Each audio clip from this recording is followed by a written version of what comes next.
জীবনে কখনো কখনো আপনি কি অর্জন করেছেন তার থেকেও বেশি গুরুত্বপূর্ণ হলো এটা যে আপনি কি ত্যাগ করেছেন। কিন্তু কোন কোন বিষয়ে সাবধান থাকতে হবে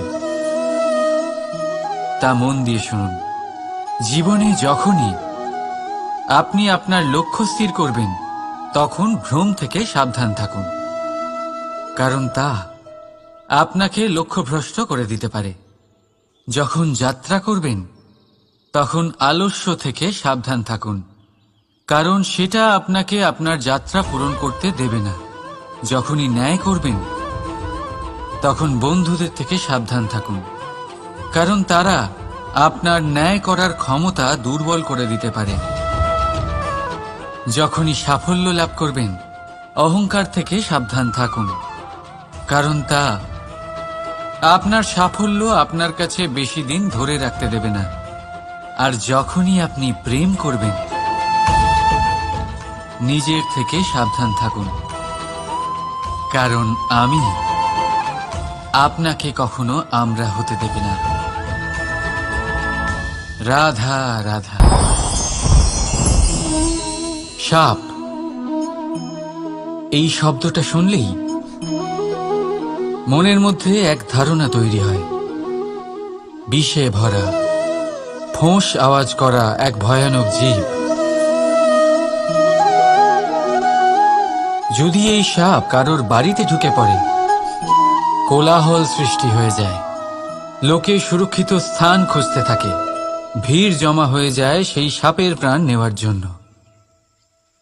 কিন্তু যদি এই সাপ কোনো মন্দিরে দেখতে পাওয়া যায় তাহলে কি হবে? লোকে সেই সাপের সামনে নিজের মাথা নত করবেন, প্রার্থনা করবেন, হাত জোড় করবেন, দুধ খাওয়াবেন, তাকে শিবের আশীর্বাদ মনে করবেন। তাহলে এই বিষয়ে আপনার মতামত কি? ভাবুন, মানুষগুলো সেই একই ছিল, সাপও সেই একই। তাহলে পরিস্থিতিতে এত তফাৎ কেন? কোথাও সেই সাপের প্রাণ নেওয়া হচ্ছে, আবার কোথাও সেই সাপকে পুজো করা হচ্ছে। তফাতের কারণ হল সংস্পর্শ আর স্থান। যখন সেই সাপ শিবের সংস্পর্শে ছিল, মন্দিরের পবিত্র আবহাওয়াতে ছিল, তখন সে দেবতুল্য হয়ে উঠেছিল, নয়তো সে আমাদের কাছে শত্রুই ছিল, তাই না? তাই নিজের জীবনে সংস্পর্শ আর স্থানের চয়ন খুব ভেবেচিন্তে করুন, কারণ এই সংসার আপনার ব্যক্তিত্বের আন্দাজ আপনার সংস্পর্শ থেকেই করবে। আর হ্যাঁ, এখানে বিষয় ধনী বা গরিবের নয়, এখানে বিষয় হল সংস্কারী আর সদাচারীর সঙ্গে। সদাচারীর সঙ্গ সবসময় সম্মানের কারণ হয়। রাধা রাধা। এই সংসারে জ্ঞানী কে? সেই ব্যক্তি যিনি বেদের অর্থ বোঝেন, নাকি তিনি যিনি জন্ম এবং মৃত্যুর রহস্যের সমাধান করেছেন, নাকি তিনি যিনি ৬৪ কলায় নিপুণ? না, এই সংসারে জ্ঞানী তিনি যিনি কেবলমাত্র একটা পার্থক্য বোঝেন, পার্থক্য মেনে নেওয়া আর দৃঢ় হওয়ার মধ্যে। শব্দগুলি অত্যন্ত সরল, কিন্তু যদি মন দিয়ে ভেবে দেখেন তাহলে এর অর্থ অত্যন্ত গুরুত্বপূর্ণ। বুঝিয়ে বলছি আপনাকে, যদি মেনে নেন তাহলে হার, কিন্তু যদি দৃঢ় হন তাহলে জিত। যদি মেনে নেন তাহলে কেউ আপন, কিন্তু আপনি দৃঢ় হলে সে আপনার শত্রু। মেনে নিলে ভগবান আছেন, আর দৃঢ় হলে তা শুধুমাত্রই এক পাথর। শুধু এই পার্থক্যগুলি বুঝে নিন, সংসারের সমস্ত কিছুই আপনার কাছে পরিষ্কার হয়ে যাবে। রাধা রাধা। দৃষ্টি, মানুষকে দেওয়া প্রকৃতির অন্যতম শ্রেষ্ঠ উপহার, সেই দৃষ্টি যার জন্য মানুষ এই সংসার দেখতে পারে, নিজের পথ দেখতে পারে। কিন্তু সংসারে দৃষ্টি লাভ করেও সবাই মহান হতে পারে না, প্রসন্ন হতে পারে না। প্রসন্ন শুধুমাত্র তারাই হয় যাদের দৃষ্টিভঙ্গি শুভ হয়। এবারে যারা গোলাপে শুধুমাত্র কাঁটা খুঁজে পায়, তাদের হাত অবশ্যই সেই কাঁটা দ্বারা আঘাতপ্রাপ্ত হয়, কারণ তাদের দৃষ্টি শুধুমাত্র কাঁটা অবধি সীমিত থাকে। কিন্তু সুগন্ধ প্রস্তুতকারক পাপড়ি অবশ্যই খুঁজে বার করেন। কেন? একটু ভেবে দেখুন। যারা অন্ধকারে আলো পেতে চান, তাদের কাছে প্রদীপ ও সূর্যের মতো মনে হয়। কিন্তু যারা খুঁত বার করতে চান, তারা সেই প্রদীপের নিচে অন্ধকারই খুঁজে পান। যারা ভালোবাসা পেতে চান, তারা অচেনা মানুষের মধ্যেও স্নেহ খুঁজে পান। নয়তো কাউকে পেয়েও তাদের না চিনতে পারা মানুষের অভাব নেই। দৃষ্টি আমাদের দেখায়, কিন্তু দৃষ্টিভঙ্গি আমাদের সেটা দেখায় যা আমরা দেখতে চাই। যেমন আপনার ভাবনা হবে, সেটাই সত্যি হয়ে আপনার সামনে আসবে।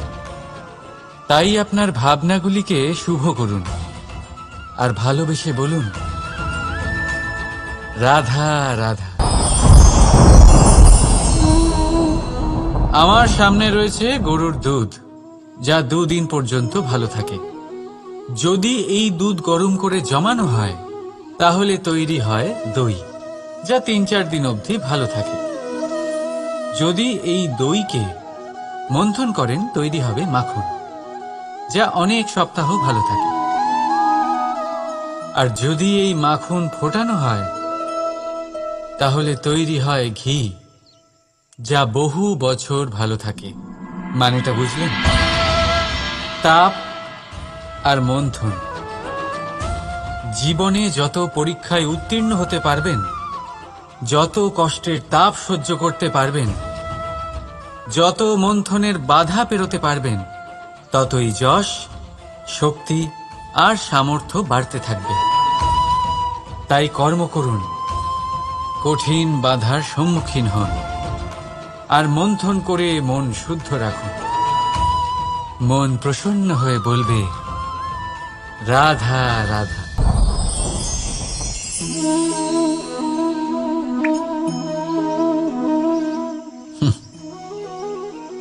আকাশ থেকে ঝরে পড়া বৃষ্টির ফোঁটা বড়ই শীতল, মিষ্টি আর পবিত্র হয়।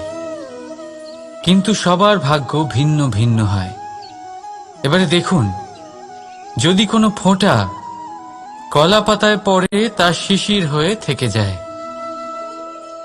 প্রকৃতির সৌন্দর্য বাড়ায়, প্রাণীদের তৃষ্ণা মেটায়। যদি কোনো ফোঁটা ঝিনুকে পড়ে, তা মুক্ত হয়ে যায়। আর যদি কোনো ফোঁটা সাপের মুখে পড়ে, তাহলে তা বিষ হয়ে যায়। এখানে সবার উৎপত্তি একই, কিন্তু গুণ ভিন্ন ভিন্ন হয়। কেন? কি কারণ এটার? কারণ হলো সংস্পর্শ। সংস্পর্শ বড়ই প্রভাবশালী হয়। চাইলে সে আপনার উত্তরণ ঘটাতে পারে, আবার চাইলে আপনার পতনও ঘটাতে পারে। এবার বৃষ্টির ফোঁটা এটা চয়ন করতে পারে না যে তার সংস্পর্শ কি হবে, তার ভাগ্য কি হবে। কিন্তু আমরা তো মানুষ, আমরা তো আমাদের সঙ্গ বাঁচতে পারি। তাই ভাবনা চিন্তা করে নিজের সঙ্গ বাছুন। এই চয়ন কিন্তু আপনারই, আর এর পরিণামও আপনাকেই ভোগ করতে হবে। রাধা রাধা।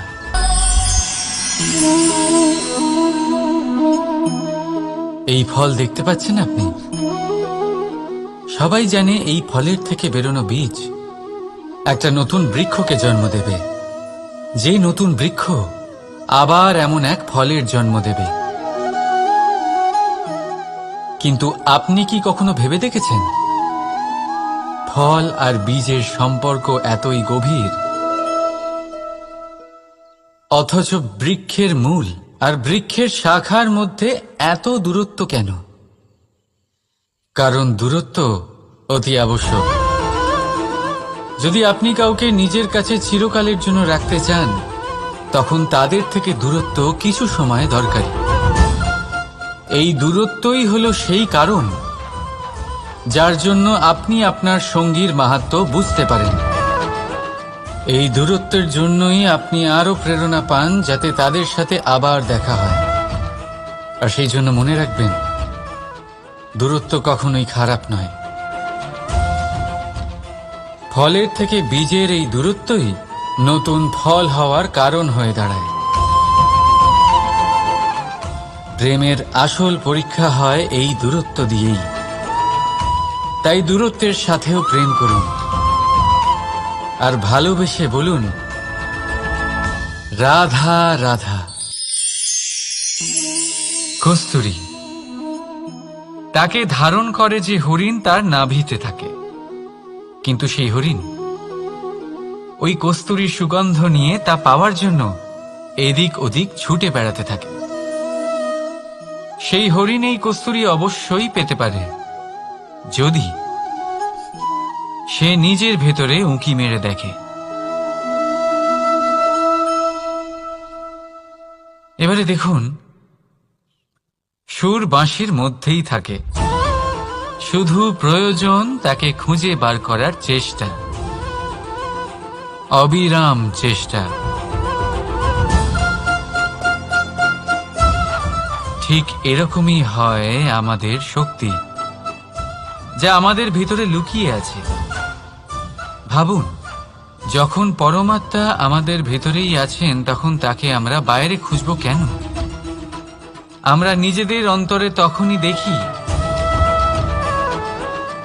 যখন অপরের থেকে সাহায্যের সমস্ত আশাই শেষ হয়ে যায়। তাই জীবনে কেউ সাহায্য করবে এই আশা করে বসে থাকবেন না, নিজেই নিজেকে সাহায্য করুন। রণক্ষেত্রে আপনি ভালো সারথি পেতেই পারেন, কিন্তু জীবনের এই যাত্রাপথে আপনাকেই নিজের সারথি হতে হবে। রাধা রাধা। আমার দাদা আমাকে অনেকবার বলেছেন, কানাই, তুমি তো স্বয়ং নারায়ণ, তুমি এক তুড়িতেই সবকিছু এমনি ঠিক করে দাও না কেন? এবার দাদাকে কি করে বোঝাবো? আচ্ছা, আপনি নিজেই ভেবে দেখুন, সিংহকে জঙ্গলের রাজা বলা হয়, কিন্তু সিংহ শুধুমাত্র তার ইচ্ছে প্রকাশ করলেই কোনো হরিণ কি নিজেই হেঁটে তার কাছে আসবে? নিজেই কি রাজি হয়ে যাবে তার আহার হওয়ার জন্য? না, কখনোই না। যে কোনো কাজকে সফল করে তোলার জন্য আপনাকে চেষ্টা করতে হবে, পরিশ্রম করতে হবে, যাতে সেই কাজ ভালোভাবে সম্পন্ন হয়। শুধু ইচ্ছে দিয়েই কোনো কার্যসিদ্ধি হবে না। ইচ্ছে থেকে স্বপ্ন তৈরি হয়, তবে সেইগুলো সফল করতে গেলেও আপনাকে পরিশ্রম তো করতেই হবে। মনে করুন আপনার ইচ্ছে হলো খেতে, আর কোনো দয়ালু ব্যক্তি এসে আপনার সামনে খাবার রেখে দিল। তাও তা খেতে গেলে পরিশ্রম আপনাকেই করতে হবে। যদি ভালোবাসার ইচ্ছে থাকে, তাহলেও নিঃস্বার্থ নিষ্পাপ মনে ভালোবাসুন। দেখুন, আপনি স্বপ্নে অবশ্যই উঠতে পারেন, কিন্তু এই পৃথিবীতেই আপনাকে বেঁচে থাকতে হবে। আর যদি এই ধরিত্রীতে আপনি এগিয়ে যেতে চান, তাহলে এই ভূমিকে পা দিয়ে আপনাকে পিছনে ঠেলতেই হবে। রাধা রাধা। জীবনে আমাদের অনেকের সাথে দেখা হয়, অনেকের সাথে বাক্যালাপ হয়। বহু মানুষকে প্রসন্ন বলে মনে হয়, আবার বহু মানুষকে চিন্তিত বলে মনে হয়। কিন্তু আপনি যদি এটা বোঝার চেষ্টা করেন যে কে বেশি প্রসন্ন থাকে আবার কে বেশি চিন্তিত থাকে, তাহলে আপনি এটা লক্ষ্য করবেন যে বৃদ্ধ আর যুবক বেশিরভাগ সময় চিন্তিত থাকেন। অন্যদিকে বালক সর্বদাই প্রসন্ন থাকে, চিন্তার কোনো রেশই থাকে না। এর কারণ কি? এবারে আপনি বলবেন, এ তো সহজ বিষয়। বালকদের মধ্যে এত বোধই কোথায় যে তারা জীবনের সমস্যা বুঝতে পারবে, কষ্ট বুঝতে পারবে, দায়িত্ব বুঝতে পারবে? বিষয়টা আসলে তা নয়। বৃদ্ধের বিষয়ে যদি আমরা কথা বলি, তবে বৃদ্ধ নিজের বিগত সময় নিয়ে ভাবতে ভাবতে মনে মনেই দুঃখী হয়ে যায়। যুবক নিজের ভবিষ্যতের বিষয়ে ভেবে ভেবে চিন্তা করতে থাকে আজ। কিন্তু বালক শুধুমাত্র বর্তমানে বেঁচে থাকে, আর সেই জন্যই প্রসন্ন থাকে। দেখুন, বিষয়টা অত্যন্ত সরল। আপনি আপনার বিগত কাল পাল্টাতে পারবেন না। এখন যদি আপনি নিজের ভবিষ্যৎ আরো উজ্জ্বল করতে চান, তাহলে আজ নিজের কর্ম করতে হবে, আজ পরিশ্রম করতে হবে আপনাকে। তাহলে ভুলে যান গতকাল আর আগামীকালের চিন্তা। বর্তমানে আনন্দ করুন, কারণ এই বর্তমান আপনার ভবিষ্যৎ উজ্জ্বল করতে পারে। আবার এই বর্তমান আগামী সময়ে আপনার সেই বিগত কাল হবে, যার কথা ভেবে আপনার গর্ব হবে। রাধা, এই সংসারের অন্তের, এর বিনাশের প্রারম্ভ কিভাবে হয়? কোনো যোগের মাধ্যমে? কোনো ভয়ানক অসুরের আগমনে? নাকি প্রকৃতির রাগের কারণে? না, এই সংসারের বিনাশের প্রারম্ভ হয় আমি থেকে। এই আমি, এই তুমি, এটা আমি করেছি, ওটা তুমি করেছো, এটা আমার, ওটা তোমার, আদি ইত্যাদি।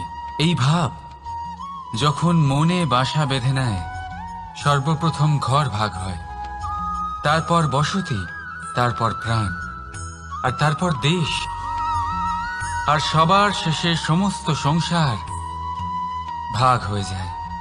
আর এই ভাগ হয়ে যাওয়া শেষে মনোমালিন্যে পরিণত হয়। এখন এমত অবস্থায় কি করা যেতে পারে? কিভাবে বাঁচা যায় এই পরিস্থিতির থেকে? কিভাবে দূরে থাকা যায় এই বিনাশের থেকে? উত্তর সেই একটাই, করুণা।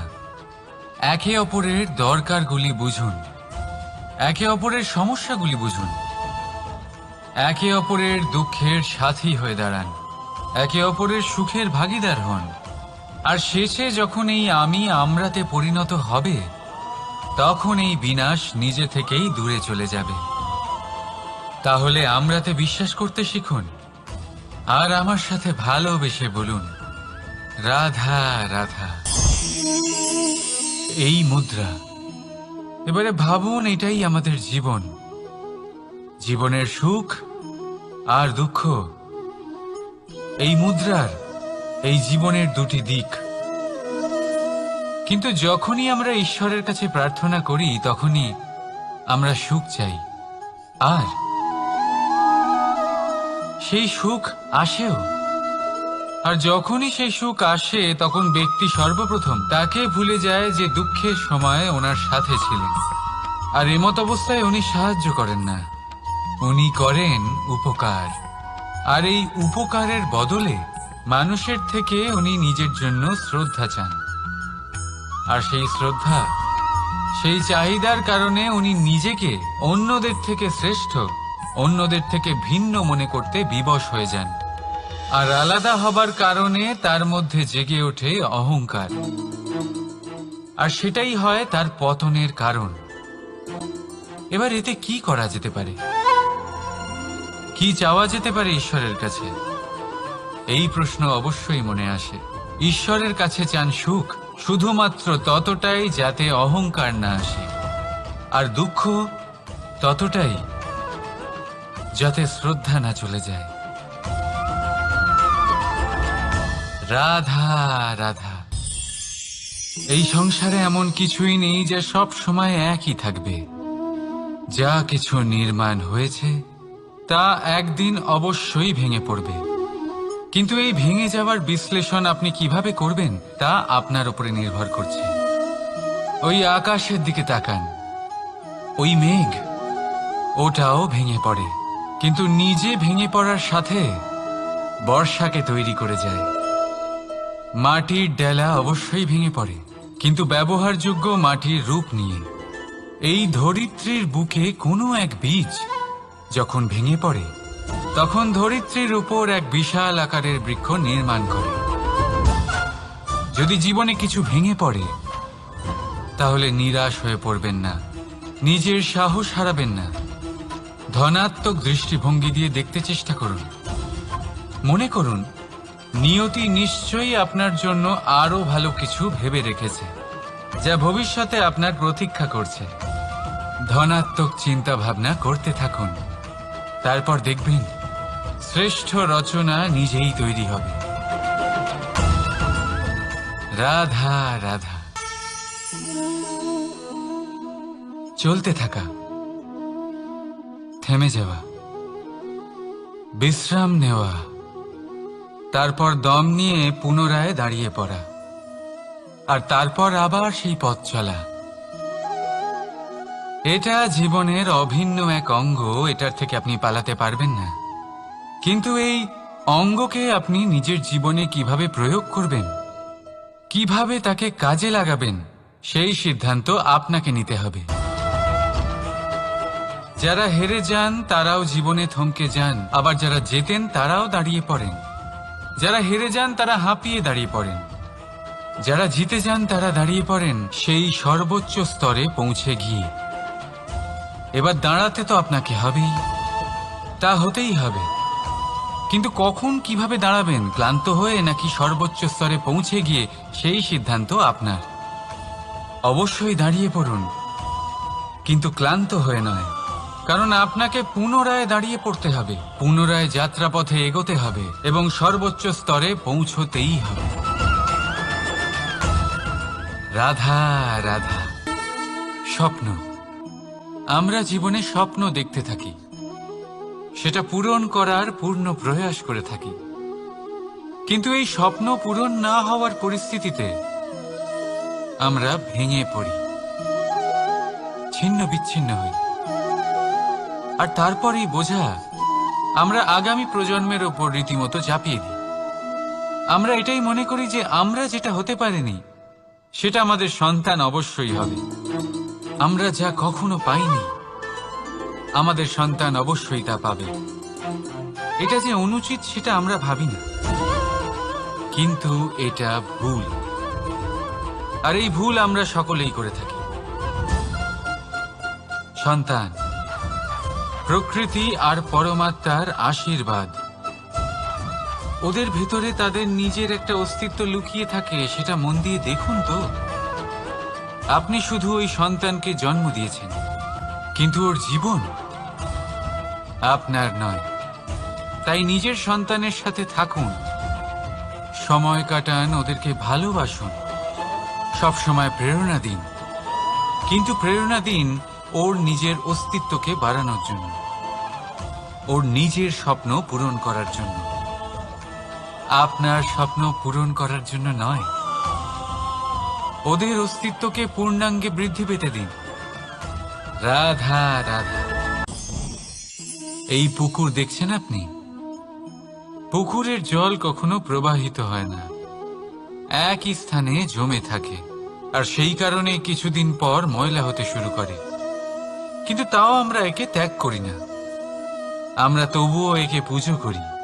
শুধুমাত্র এই কারণে নয় যে অতীতে সে আমাদের তৃষ্ণা মিটিয়েছে, কিন্তু এই কারণেও যে যদিও বা সে ভবিষ্যতে আমাদের তৃষ্ণা না মেটায়, কিন্তু প্রয়োজন হলে আগুন অবশ্যই নেভাতে পারে।